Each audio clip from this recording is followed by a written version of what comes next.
Travel Bros episode 34. Let's go. I am short one Jamie Haas today. It's been a little bit of a crazy week. Jamie Haas is at Universal Studios, and I'm solo parenting this week, so you can decide who's having more of a fun time. But I don't want to miss episode this week, so we're going to bang something out pretty quick. I put together this week news and notes in the hotel industry, things that are going on around the country, maybe a little bit around the world, some hotel updates, changes, interesting things going on in the hotel scene, or things that interested me. I don't know how interesting they are in general. Got about 20 bullet points. I'm just going to run through these. It'll be a pretty quick episode today. Jamie Haas will be back with us next week. We'll be back on schedule, hopefully. And I'll be reviewing the Mandarin Oriental Hotel in Taipei, which I'm super excited to talk about. But here we go. So, like I said, it's just going to kind of be a news notes, what is going on. First place I'm going to talk about is Fredericksburg, Texas. Fredericksburg's about 90 minutes west of Austin. I think it's even about 90 minutes west of San Antonio based on where it's located. Texas wine country, whatever you want to call it. We got 2 hotels coming in 2027. Kimpton Fredericksburg is the first one to talk about. IHG property, 210 rooms. It's supposed to be part of a huge walkable mixed-use development. It's got a 10,000 square foot resort-style outdoor pool and deck, a state-of-the-art fitness center, and a cafe with some takeaway foods. It's pretty interesting. I actually haven't even been to Fredericksburg yet, but it seems like the hotels are just piling in down there. I'm going to have to check it out at some point. I've actually seen, even on Instagram, I think some independent luxury hotels that have opened down there, and it seems like all the property brands are following. Waldorf Astoria has also announced they're coming into Fredericksburg, also in 2027. 60 rooms, 87 residents. 37 of those residents are going to be multi-bedroom resort villas eligible to participate in a hotel rental program, creating an extra 74 keys, so rooms. So that means it's really a 134 room hotel. A little unclear about that one. I'm not sure why the other 50 residents aren't included in anything. Here or there, the resort will include 5 food and beverage concepts, an 11,000 square foot spa and fitness center, decent size, 2 resort style pools, and more. I think the cool note about the Waldorf is I was able to find the location easier than the Kimpton, like where it will be going. The Waldorf is like within a mile of downtown Fredericksburg. So it's almost like a little walkable or, bike rideable adventure. And then, Texas just has so many new hotels coming. You've got 4 Seasons at Turtle Creek and Dallas. There's a 4 Seasons residence coming to Lake Travis, I think, that's supposed to open next year. But, these hotels seem to always be delayed and have issues. So we'll see when those come. But I think it's pretty cool to get some fun options in Fredericksburg. This is an interesting one. I actually originally came across this story on TikTok. And then once I've watched it, I found a couple other people that have had the same issue. And I think this is really unfortunate. Obviously, I don't know the facts of the story. Caveat, I'm just going off what I've heard on TikTok, but it's not great. It definitely doesn't make me eager to book people at these hotels. And I'm sure Jamie would feel the same way on this one, but it's a story about, I found the original person I found talking about the story was a guy called Zach Griff. He is just Zach Griff, Griff on TikTok. On Instagram, he has a underscore in front of his name. And he basically he stated the Pell Hotel, which is a JVD hotel, which is Hyatt's version of the Autograph Collection, essentially like an independent hotel that is operating under Hyatt's central booking. Now, it's in Middletown, Rhode Island. It's a little boutique hotel. It's rated as a 3-star hotel. It's 127 rooms. It is listed as a chic boutique motel just minutes from Newport, Rhode Island. Zach was with his wife, apparently, here, and I forget off the top of my head, 8-month-old, 10-month-old kid. And they checked out, and he was charged $500 for smoking. And he says he didn't smoke. You would imagine most people with 8-month-old children probably are not smoking in their room. And he had it back and forth with the GM. He wasn't very happy with it. He posted about it on TikTok and Instagram. They got upset with him for posting about it. And then he's actually, the reason I mentioned him first, he's actually gone and done some research about this company, it's these automatic smoke detectors. And then he actually even went and found other hotels that use these. And they just all seem flooded with basically people leaving bad reviews about how they, essentially getting these false reading smoke detector scams, which is unfortunate. Yeah, I don't know what to think about it, but it's interesting. I went to TripAdvisor, and if you filter out for more than, almost half of their terrible reviews are basically people saying they were scammed for the smoking charge. They also seemed pretty quick, the GM and from this other girl's TikToks as well, to then just be like, well, just pay us $250. It's like, it's kind of crappy experience. They've showed these, everyone seems to get these smoke detector charts that show that they're smoking, and they look very fake, I will say too. There's another girl, like the letter A, Natty, Natty 13 on TikTok, who's had updates of her story as well. It's just frustrating. I'm sure the nightly rates here, which something I didn't even look up, are probably not even near $500 now. So looking at October right now, the rates are about $130 a night. In August, it gets a little more pricey, $350. So, I mean, they're charging over a night and a half, 2 or 3 nights. It'll be interesting to see what happens. It seems like Zach has been pretty active on trying to, talk to Hyatt corporate. I think Zach has successfully gotten his charge reversed. I don't think the other girl had said that either way, but it's kind of a bummer. It's not something you want to deal with on a trip. And then honestly, if you just search the hotel now, Zach's video is one of the first videos about the property. So it'll be interesting to see what happens. It'll be interesting to see. Hyatt obviously has a little bit less involvement here, or things they can, I think, make the hotel do, because it is still an independent property. It's not a Hyatt corporate hotel. But it's just an interesting update. If you want to go watch the stories, I think it's pretty cool. Something to be aware of that hotels could be doing now, which is it's pretty unfortunate, I've got to say. I'm not excited about it. Park Hyatt Cabo has pushed back their opening date, and they're now saying October 2025. Let's hope it opens. I actually had a reservation here in November. I canceled it a while back. Might not have even really mattered. I don't know how to feel. There's been some people upset about how they're handling the cancellation. I don't want to get into all that. I don't have a super strong opinion one way or the other. I think they're going to do what they can to accommodate you. You've obviously got to vouch and defend yourself. One problem I've really had with the Park Hyatt Cabo, and I don't know if they'll fix this when the hotel actually opens, is I had a really hard time finding a room that would fit 3 people. Like the suites are maximum 2 occupancy, and some others. I don't know if that's just an issue of them not being open and updating that kind of stuff, or they're trying to force their way into being more of an adult only property. But I forget off the top of my head, a friend of ours and like a travel buddy of mine, he really likes the property that property is attached to. I know that's kind of a mouthful to say, but he was saying he really likes that area and the whole setup there. So I do hope once that opens, it gets put together well. If I remember correctly, the Park Hyatt Mexico City and the Park Hyatt Cancun are all the same like construction or partnership company. I'm pretty sure Park Hyatt Mexico City is. So I think all of these properties and when they get built and when they'll be completed is maybe a mystery. I'm sure Park Hyatt Mexico City they would love to have done for the World Cup, but we're 40 something days now from the World Cup, so it'll be interesting to see if they can get that done. I think one of the most exciting stories I want to run down is the Waldorf Astoria, New York is open. It opened July 15th. Can they justify this insane remodel? I don't know. It was supposed to open September 1st. They're ahead of schedule. So good news here in this world. A couple notes about this hotel. I mean, the Waldorf Astoria, New York is iconic. It's got to be one of the most well-known hotels in the United States, if not the world. In 2015, it was purchased by a Chinese firm for 1.95 billion with a B dot. The hotel was looking very rough when it was purchased by them, and it closed its doors in 2017. So it was open for 2 years with them. They planned to essentially do $1 billion makeover. The makeover has now taken 8+ years. There's a new era of this property. I mean, I think the property opened in 1930, 1931, something like that. I think the biggest thing that's going to get everybody real unexcited about the Waldorf Astoria, New York, is when you see the nightly rates. Yeah. It's obviously New York. We're obviously talking ultra luxury and iconic. So all those things you're paying up for. But man, clicking around in September, I've got some prices with tax. You're talking over $2,000 a night. Yeah.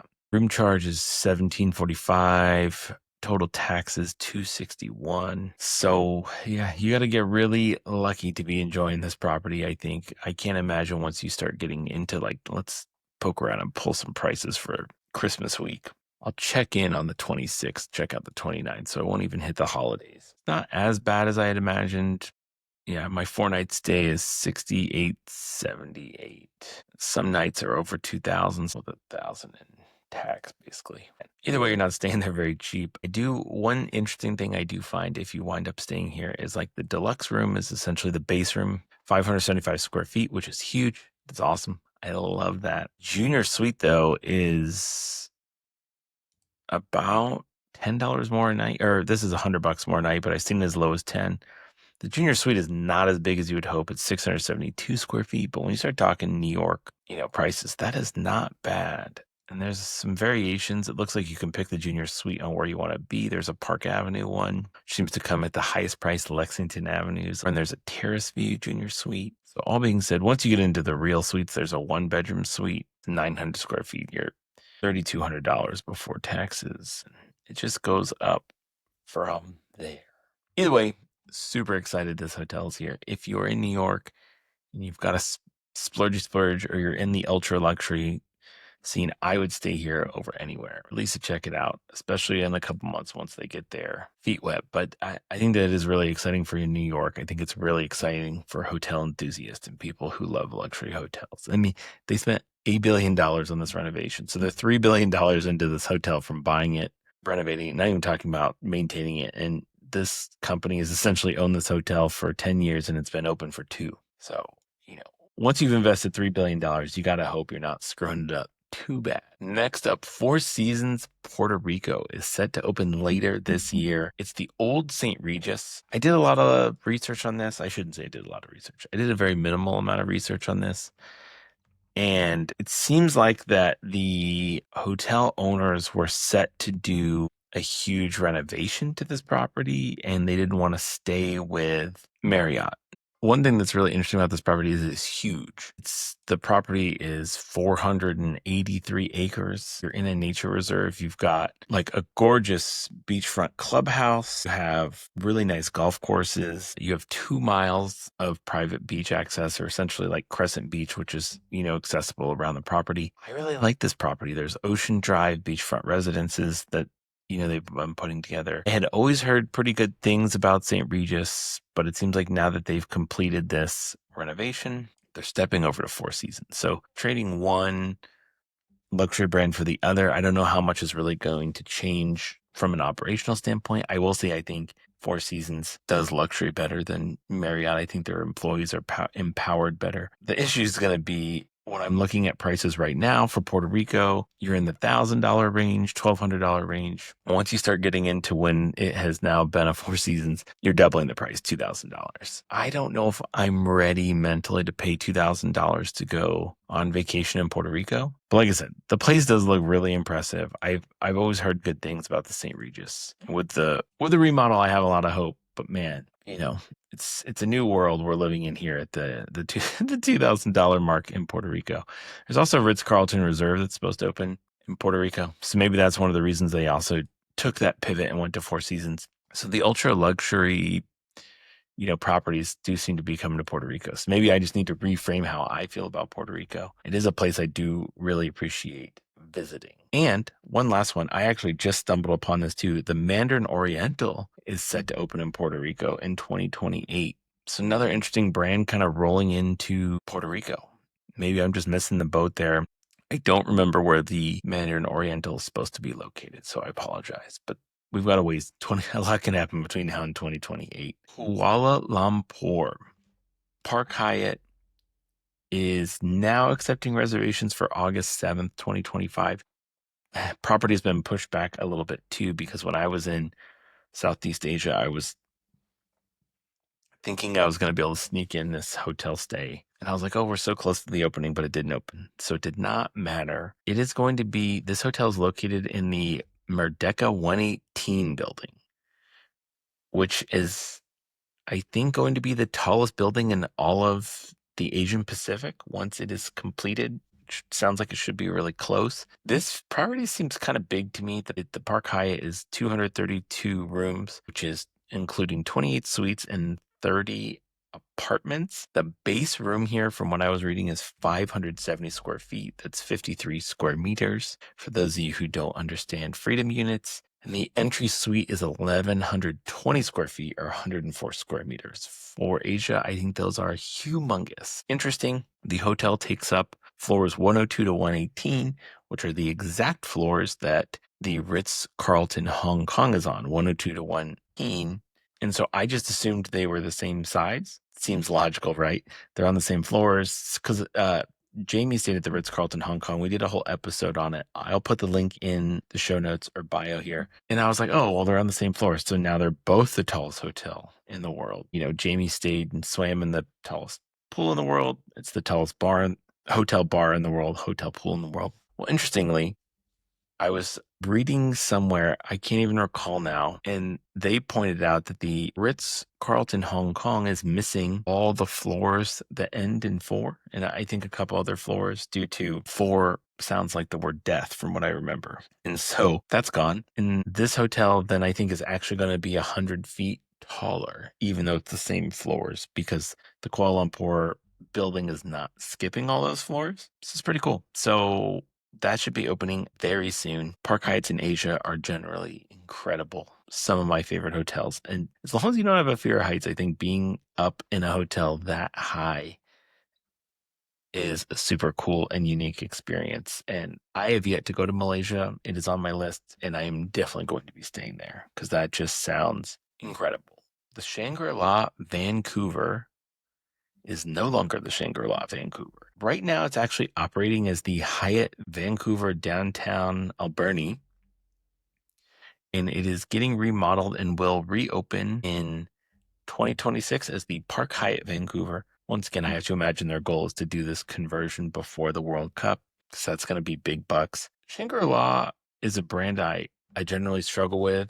It's a very Asian brand. We don't have a lot of people that generally want to book it. There always seems to be an option that's like right there, right above there. I hope they can do something with this property. I mean, the fact that it didn't work well in Vancouver is unfortunate. You would think, Vancouver being what it is. Vancouver's high-end hotels, which I think we talked about this in the World Cup episode, Jamie and I. You've got the Fairmont Pacific Rim, you have the other Fairmont, and then you have a Rosewood.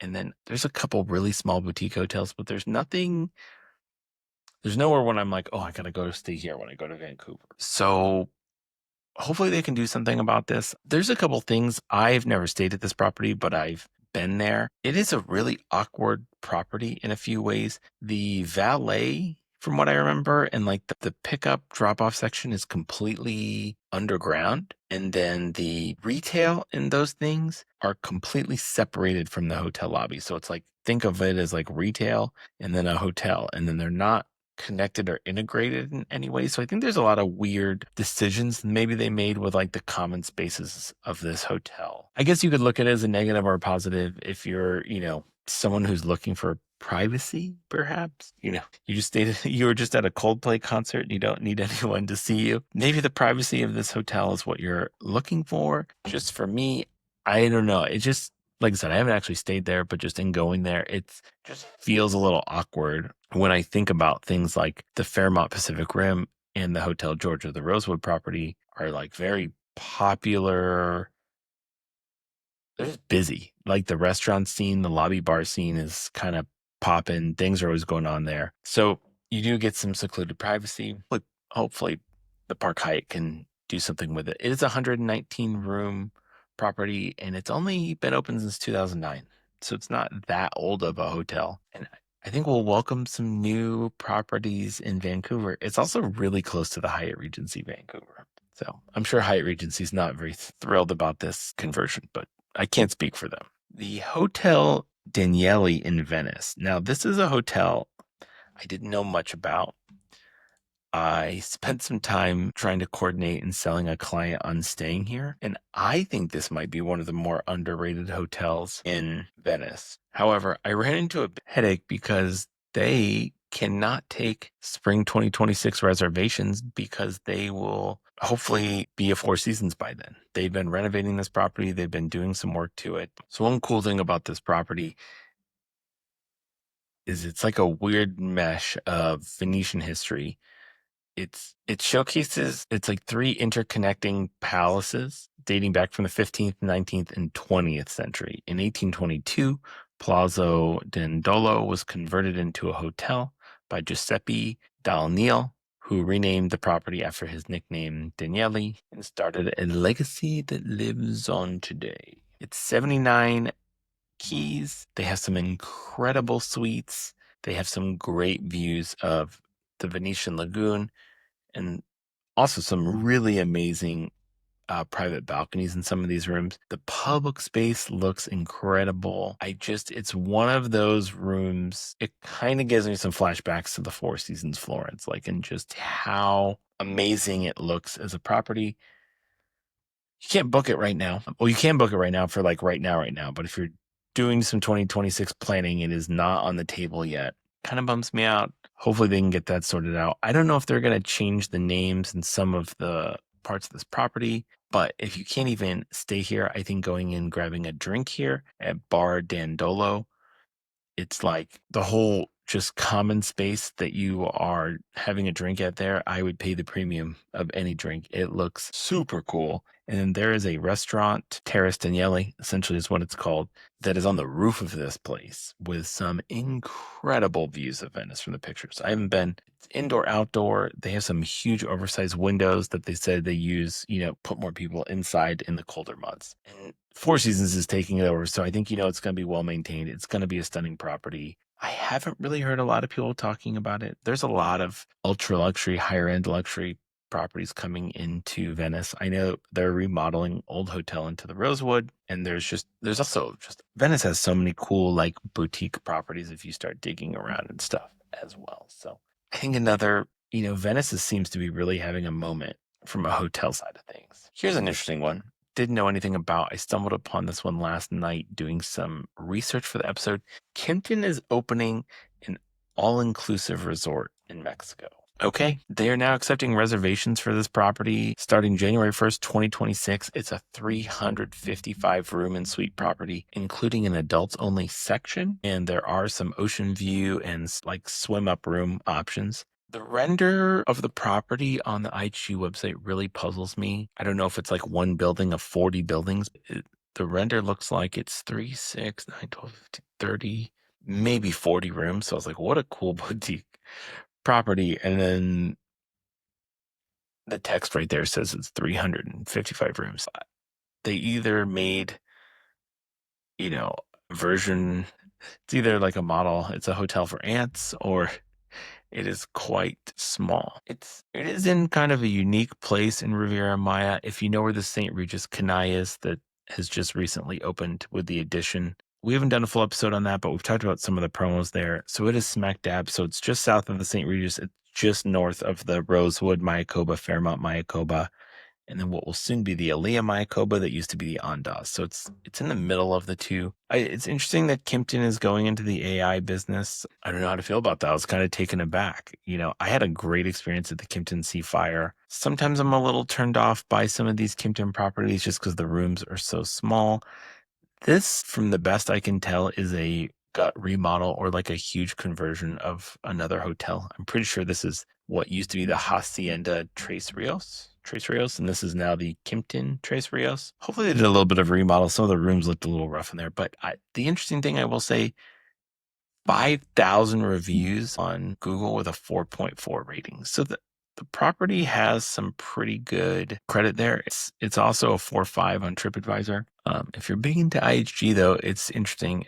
There seems to be like an arms race almost for which one of these American companies can buy more all-inclusives. I feel like Hyatt is still winning. IHG's in the game. I'm going to run prices for our local spring break Monday to Friday and just see what we're looking at here since they're taking reservations for 2026. And we got a couple more. That's puzzling. So I put my dates in for 2026 and the Kimpton says no rooms available until January 1st, 2026. So it doesn't look like they've actually loaded rooms in. They've just decided to tell you that's when it's going to be available. I was looking at the old hotel photos and these hotel photos, which albeit most of these I think are renderings, but they did a really good job converting this place if it looks anything like these photos. So that's super exciting. I do like that idea a lot.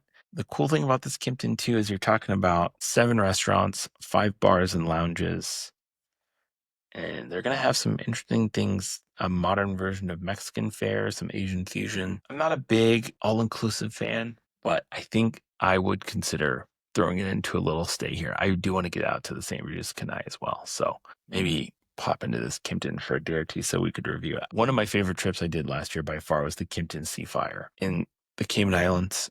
We've done a full episode on that hotel as well, so you can go check that out. This one is just kind of a little story that bummed me out, but I wanted to talk about it. The Grand Canyon Lodge at the North Rim has been completely burnt to the ground. Now, if you're not staying at the Grand Canyon, probably would never wind up needing to be here. But this fire not only took out the Grand Canyon, I think it took out pretty much every building up there on the North Rim. And I have to imagine it's not going to be replaced anytime soon. This was built in 1928. So this hotel, it's been around since then. Looking through the Wikipedia, this hotel has experienced a lot of fire issues before. There was a fire in the 1930s that destroyed the main lodge, and that was like right after it was built. And then now this 2025 fire that they're saying was caused by a lightning strike and then quickly took over 5,000 acres, 50 to 80 structures destroyed inside the park of the North Rim. The visitor center, gas station, wastewater treatment plant, employee housing are all gone. I do hope they get this rebuilt. The Grand Canyon Lodge was placed on the National Register of Historic Places in 1982. I've been to the lodge. I haven't stayed there, but it was a cool little spot. There was a nice restaurant there. If you've been to the North Rim, you've been to the lodge. I feel like if you've been up to the North Rim, it included 91 standard cabins, 23 deluxe cabins, and I don't know, kind of bummed me out. If you've never been to the Grand Canyon, it's breathtaking, like life-changing views there. I think I would definitely put on your list. You can stay at the Grand Canyon Lodge. I really do hope they have plans to rebuild it or bring it back. I mean, this literally just happened on July 13th, so I don't think anyone's really talking about that kind of stuff now, 5 days post it burning down. But let's hope we can get this thing back going. I got 2 last topics for you guys. This episode has run way longer than I imagined, but I guess I'm not surprised in my ability to talk to myself, and my daughter has stayed asleep through this recording so far, so we're looking good. This hotel wasn't on my radar at all. The Thompson Miami is now taking reservations for October 1st, 2025. So the Thompson Miami is going to be in this gorgeous new building that's right at the corner of 17th Street and Washington Avenue. The 147 rooms, 13,500 square feet of meeting space. I legit didn't even know this was a hotel. The standard rooms are looking to be pretty small, around 295 square feet. Standard suites start around 590 square feet. Everything I've seen about this place looks awesome. I think it's going to be pricey. Hyatt, I think, has really jumped into Miami pretty quick. I think Hyatt was pretty weak in Miami. They had the Confidant that they've now converted to the Andaz. We're now also getting this Thompson. So all of a sudden, they look really strong in Miami Beach from having not a great presence. I've never stayed at the Confidant. I'd always heard pretty good stuff. People always had some issues with it here and there. They've done this whole remodel. They've converted it to an Andaz, and I've heard nothing but great things from people. Do want to go there. Miami Beach with a 6-year-old in tow on most of my trips isn't really like near the top of my list things to do. If I got away with my wife and we wound up in Miami, I would definitely be at the Andaz. This Thompson is also really interesting. Looking at the renderings and some of the things, it does look good. The Thompson is a brand I'm really conflicted with. I really like some Thompson hotels. Thompson Palm Springs, which I'm not sure we did an episode on. I think we did. One of my first episodes was on the Thompson Palm Springs. I really, really, really, really like that hotel. Thompson Buckhead is not a hotel I love, which I think is being deflagged right now. So maybe that says something. The Thompson Austin, I'm kind of neutral on. I don't love it. I don't hate it. We've had some clients really like the Thompson in Denver. I've been there. I had it booked one time. It was canceled. So I go back and forth with the Thompson, but these renderings, this building looks really cool. I'll be curious to see pricing in the long term. I'm seeing some rates in the 600 to 700 a night clicking around like now. They actually are taking reservations, unlike the Kimpton down there in Riviera Maya. Last but not least is the Conrad Hamburg is set to open September 1st. I'm so bummed. This was originally the Park Hyatt Hamburg, and I really wanted to get there and stay there when it was the Park Hyatt. But I'm excited that it's a Conrad. It's part of a super historical building in Hamburg. This building is called German listeners, the Levantas building, which is a shopping mall with a bunch of bakeries, gift shops, according to their website, exquisite shops from cafes to fashion. It's just a humongous building with a lot of presence. And so there was a Park Hyatt there. It's been closed for quite some time, and the Conrad is right around the corner. I think the Conrad will also be a great addition. I generally have good experiences in Conrad hotels, so that's another one to look at. A lot of hotel rebrands, some new hotels opening in this episode. That's kind of my state of the world in hotels. I thought it was going to be like a 20-minute episode where I know I'm by myself today, so thank you for putting up with me. Just remember, guys, if you need any kind of cash hotel booked, we would love to help you out. TravelBrosPod.com/book with us. We have a link in the show notes, link in the bio, always on social media. A lot of times we are able to get you great extra benefits with no extra cost to you. Things like property credit, breakfast for two, upgrades upon availability, early check-in, late checkout, all of the great things you would like. We'd love to help you plan your trip. We've had some super exciting trips we're working on right now and booking. I thank all of you for trusting us. And Jamie Haas is probably riding a roller coaster right now in Epic Universe while I sit here recording. Just thanks, Jamie. See you guys next week. Bye.